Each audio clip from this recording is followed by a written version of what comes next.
धन संपत्ति रे से तो हबनी मूल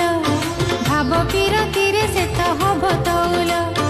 धन संपत्ति रे से तो हबनी मूल भाव विरति रे से तो हब